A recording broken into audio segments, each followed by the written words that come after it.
नमस्कार दोस्तों। तो स्वागत है आपका हमारे YouTube चैनल ग्लोबल नॉलेज में। तो सबसे पहले तो इम्पोर्टेंट बात, आप जो हमने अभी तक जो पढ़ा था संविधान के अंदर जो टॉपिक हमने कवर किए थे उसमें से एक क्वेश्चन आया है रीट में, और वो मैंने बताया भी था आपको कि वो क्वेश्चन पूछा जा सकता है, इसलिए आप अच्छे से इनको पढ़ना।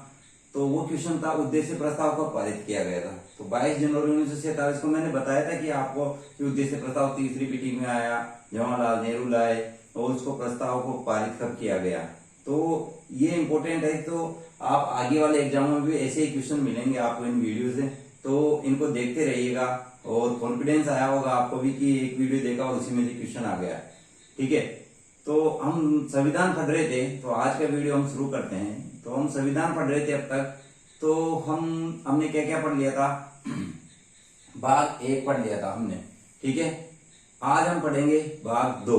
तो संविधान का भाग 2 क्या कहता है, वो है संविधान का भाग 2 जो है वो नागरिकता।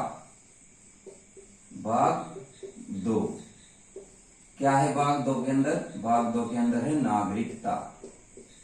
ठीक है, तो नागरिकता आज हम पढ़ने वाले हैं। नागरिकता आज हम पढ़ेंगे इस भाग 2 के अंतर्गत। तो नागरिकता जो भाग 2 है वो कहां से कहां तक है? तो हमने कल 1 से 4 तक तो पढ़ लिए थे आर्टिकल। तो ये 5 से लेकर 11 तक, अनुच्छेद 5 से लेकर 11 तक भाग 2 है अपना। ठीक है, इस भाग 2 को सबसे पहले भीमराव अंबेडकर, डॉक्टर भीमराव अंबेडकर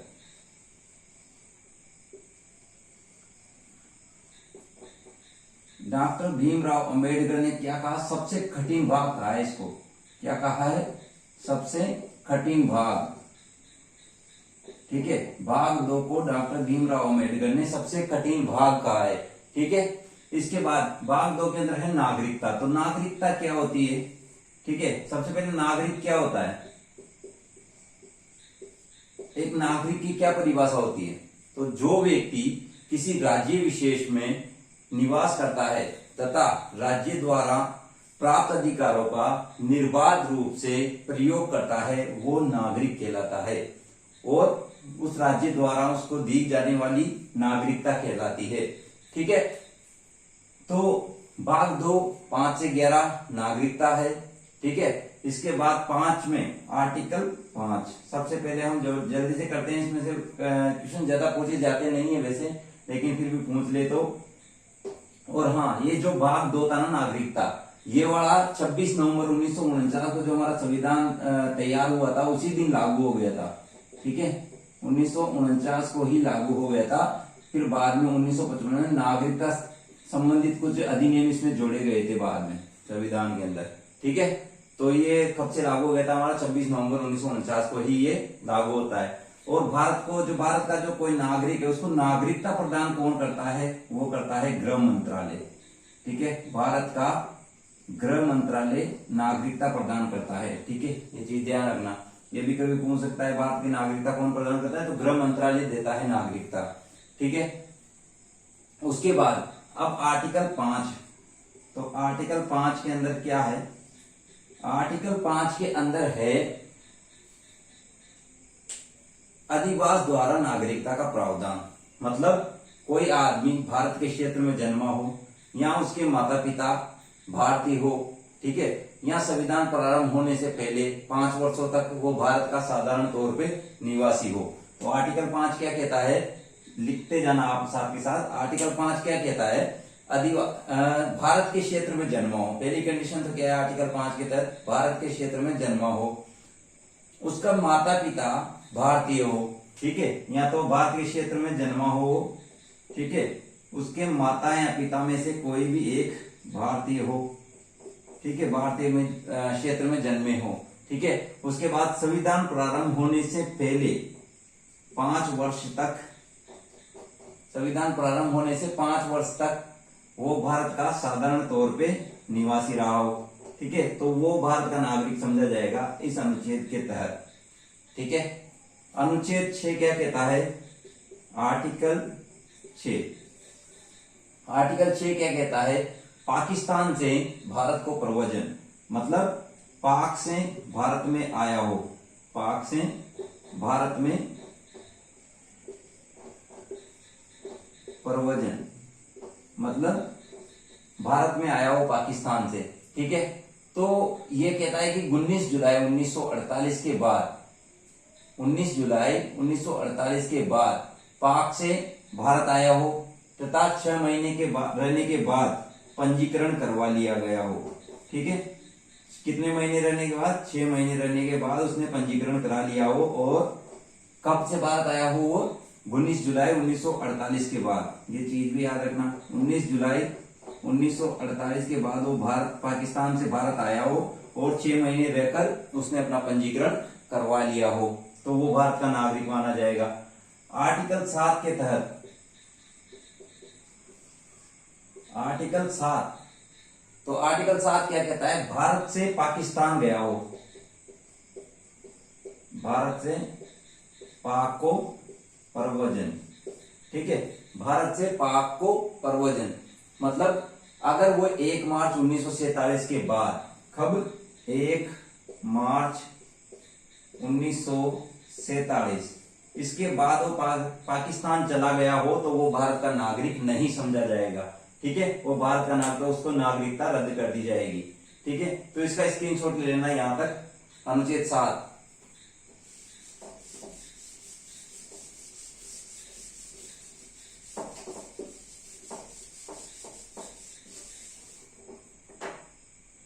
आगे बढ़ते हैं, अनुच्छेद 8, आर्टिकल 8, ठीक है।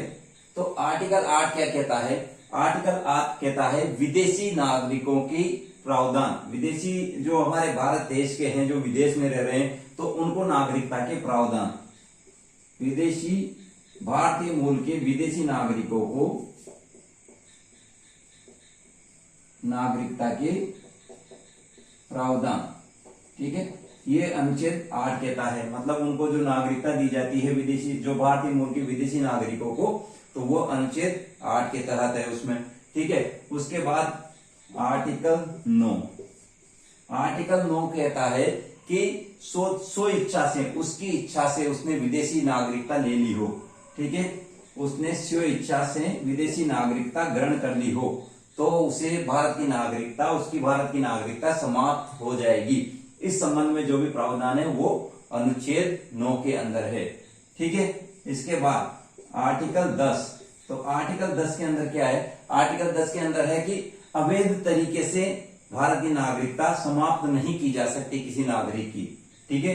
अवैध तरीके से मतलब किसी भी अवैध तरीके से भारत की नागरिकता समाप्त नहीं की जा सकती भारतीय नागरिकों की, ठीक है।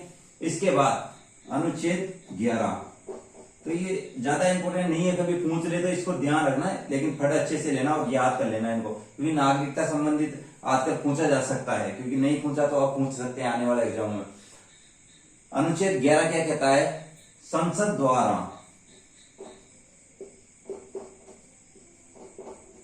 द्वारा नागरिकता के अधिकार का विधि द्वारा विनियमन, मतलब प्रावधान जोड़ सकते हैं, ठीक है। संसद अपने तरीके से एक विधि द्वारा जो प्राप्त उसको अधिकार है, उसके द्वारा वो नागरिकता के संबंध में कोई संशोधन कर सकती है, ठीक है। तो ये संसद का ये अनुच्छेद 11 नागरिकता के संबंधित हमारे 5 से 11 तक के कुछ अनुच्छेद थे, इनको याद कर लेना और ये काम आ सकते हैं आपके एग्जाम में आने वालों में। इनको लिखते जाना साथ के साथ, अनुच्छेद 1, 2, 3, 4, 5, 6, 7, 8 ऐसे 11 तक क्या है, क्या क्या है, ठीक है। ये था भाग 2। अब आज हम क्या है, मौलिक अधिकारों का पोर्शन भी कवर करते हैं, लेकिन मौलिक अधिकारों को कवर करने के बाद हमारा वीडियो बहुत ज्यादा लंबा हो जाएगा, इसलिए आज मौलिक अधिकारों का कैसे मौलिक अधिकार हमारे प्रवर्तन में आए, कैसे हमारे मौलिक अधिकार हमारे संविधान में जुड़े, उनके बारे में कुछ इतिहास जान लेते हैं मौलिक अधिकारों का, और मौलिक अधिकारों को हम कल के वीडियो में कवर करेंगे। तो सबसे पहले हम मौलिक अधिकार, मौलिक अधिकार भाग 3, ठीक है। सबसे इंपॉर्टेंट चीज, मौलिक अधिकार किस भाग में है, पहला क्वेश्चन ये आता है, मौलिक अधिकार किस भाग के अंतर्गत है। मौलिक अधिकार है भाग 3 के अंतर्गत। सबसे ज्यादा एग्जाम में क्वेश्चन पूछे जाएंगे मौलिक अधिकारों से आने वाले एग्जामों में, ठीक है। इसके बाद मौलिक अधिकारों का मतलब क्या है? अभी तक ऐसा क्वेश्चन पूछा गया नहीं है, लेकिन पूछा जा सकता है कि मौलिक अधिकार का अर्थ क्या है। तो मौलिक अधिकार क्या काम आते हैं? हमारे संवैधानिक शासन व्यवस्था का आधार है मौलिक अधिकार। हमारे जो संवैधानिक शासन व्यवस्था है ना, उसका आधार है मौलिक अधिकार, ठीक है। इन्हीं के आधार पर हमारी शासन व्यवस्था, संवैधानिक शासन व्यवस्था चलती मौलिक अधिकारों के द्वारा ही, ठीक है। ये मौलिक अधिकार भाग 3 के अंतर्गत 12 से लेकर 35 तक है, ठीक है। 12 से लेकर 35 तक मौलिक अधिकार है। अब मौलिक अधिकारों का इतिहास के बारे में हम पढ़ जानते हैं। तो सबसे पहले 1215 में सबसे पहले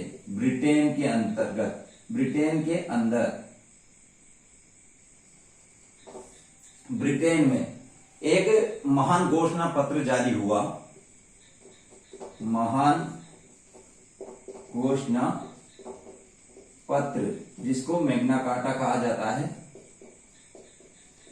वो जारी हुआ। उसके अंतर्गत परंपरागत तरीकों से ब्रिटेन के नागरिकों को मौलिक अधिकार प्रदान किए गए। परंपरागत मौलिक अधिकार प्रदान किए गए ब्रिटेन के नागरिकों को 1215 में, जिसको महान घोषणा पत्र या मैग्ना कार्टा कहा जाता है, ठीक है। इसके बाद 1689 में, 1215 के बाद 1689 में संवैधानिक रूप से ब्रिटेन के नागरिकों को मौलिक अधिकार प्रदान किए गए।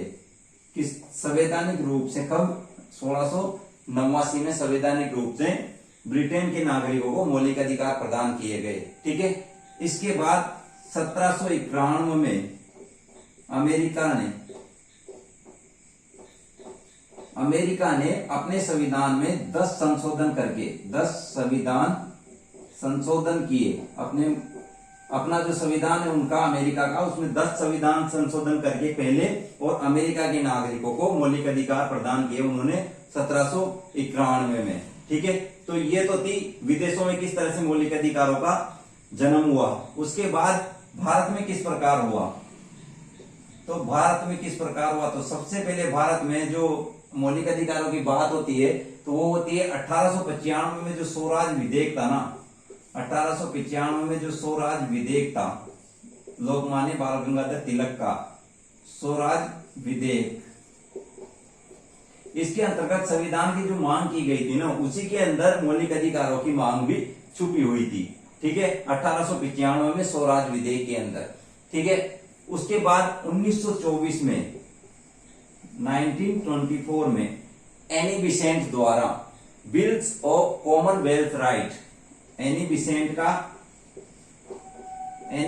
ने bills of Commonwealth right,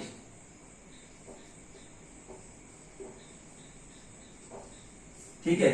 bills of Commonwealth rights में भी मौलिक अधिकारों की प्रदान करने की मांग की थी एनी बिसेंट ने, ठीक है। इसके बाद 1928 में नेहरू रिपोर्ट में भी मौलिक अधिकारों की मांग की गई, ठीक है। संवैधानिक एजेंडे में शामिल करने की बात की गई, नेहरू रिपोर्ट में भी मौलिक अधिकारों की मांग की गई, ठीक है।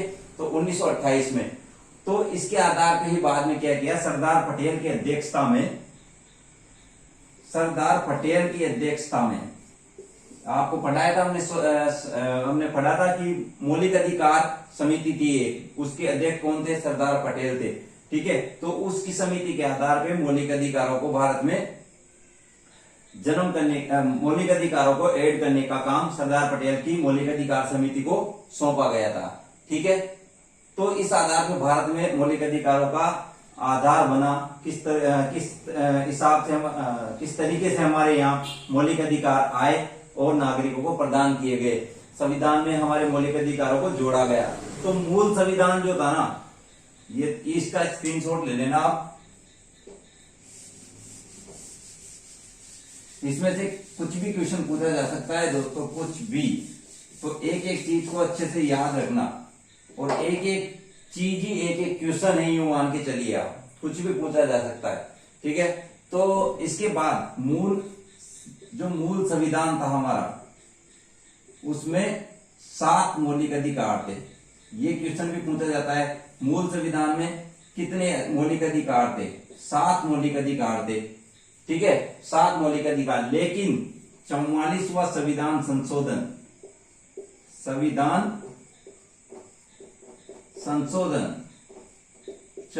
संविधान संशोधन 1978 के द्वारा, 44वां संविधान संशोधन कब हुआ, ये भी क्वेश्चन है। तो 1978 में हुआ था। और 44वां संविधान संशोधन 1978 के द्वारा संपत्ति का अधिकार कौन से आर्टिकल में था? ये आर्टिकल 31 के अंदर संपत्ति का अधिकार। इसको यहां से मौलिक अधिकारों की श्रेणी से निकालकर आर्टिकल 300A में कानूनी अधिकारों में जोड़ा गया। कानूनी अधिकारों के अंतर्गत इसको जोड़ा गया। तो ये क्वेश्चन भी आता है, अनुच्छेद 31 में था संपत्ति का अधिकार, इसको 44वें संविधान संशोधन 1978 द्वारा निकालकर अनुच्छेद 300A के अंतर्गत कानूनी अधिकारों में इसको जोड़ा गया। ठीक है, तो ये अभी वर्तमान में संविधान में कितने मौलिक अधिकार है? तो वर्तमान में 6 मौलिक अधिकार है। ठीक है, वर्तमान में कितने हैं? 6 मौलिक अधिकार है हमारे। ठीक है, तो सबसे पहला मौलिक अधिकार है, तो जो तो हम इनके नाम जान लेते हैं, कल वाले वीडियो में उनको अच्छे से कवर करेंगे। तो पहला मौलिक अधिकार क्या है? समानता का अधिकार, समानता या समता का अधिकार। ठीक है, यह है अनुच्छेद 14 से लेकर 18 तक, आर्टिकल 14 से लेकर 18 तक समानता का अधिकार। नंबर 2, स्वतंत्रता का अधिकार, स्वतंत्रता का अधिकार अनुच्छेद 19 से लेकर 22 तक, अनुच्छेद 19 से लेकर 22 तक स्वतंत्रता का अधिकार। तीसरा है हमारा शोषण के विरुद्ध अधिकार, शोषण के विरुद्ध 23 से लेकर 24। ठीक है, 23 और 24 में शोषण के विरुद्ध अधिकार। ठीक है, चौथा धार्मिक स्वतंत्रता का अधिकार। ठीक है, धार्मिक स्वतंत्रता का अधिकार। तो धार्मिक स्वतंत्रता का अधिकार हमारे 25 से लेकर 28 तक। ठीक है, उसके बाद शिक्षा एवं संस्कृति का अधिकार अनुच्छेद 29 और 30। ठीक है, उसके बाद संवैधानिक 31 में तो वो था ही, कानूनी अधिकार में डाल दिया गया संपत्ति का अधिकार। संवैधानिक उपचारों का अधिकार 32 और फिर 33, 34, 35 में सेना संबंधी कुछ अधिकार है। ठीक है, तो ये 6 मौलिक अधिकार है जिसको हम कल वाले वीडियो में अच्छे से कवर करेंगे। तो दोस्तों, मैं आपको एक जानकारी देना चाहता हूं आज कि कल से हम एक अलग सीरीज शुरू करने जा रहे हैं, क्योंकि पटवारी का एग्जाम नजदीक आ रहा है। तो उसकी तैयारी के लिए हम एक स्पेशल क्लासेस चलाने वाले हैं। तो साथ में हम एक पार्ट तो चलेगा हमारा संविधान वाला पोर्शन। ठीक है, एक टॉपिक हम संविधान के कवर करने वाले हैं। उसके बाद हमारा एक टॉपिक चलेगा राजस्थान। तो हम राजस्थान शुरू करने जा रहे हैं दोस्तों दूसरे वीडियो में। तो डेली आपको राजस्थान का भी एक टॉपिक का वीडियो मिलना शुरू हो जाएगा। तो उसमें हम सबसे पहले जो इम्पोर्टेंट चीज है, जहां से क्वेश्चन पूछा जाएगा, वही हम कवर करेंगे और ज्यादा से ज्यादा उसमें से क्वेश्चन आपको मिले, यही मेरी कोशिश रहेगी। तो ज्यादा से ज्यादा इस वीडियो को शेयर कीजिए और अपने दोस्तों के साथ, अपने दोस्त जो तैयारी कर रहे हैं पटवारी की, उनको बताइए कि इन वीडियो से क्वेश्चन आएंगे। तो इनको हमारे साथ बने रहिए और हमारे वीडियो को लाइक कीजिए, शेयर कीजिए सभी के साथ। ठीक है, धन्यवाद आपका।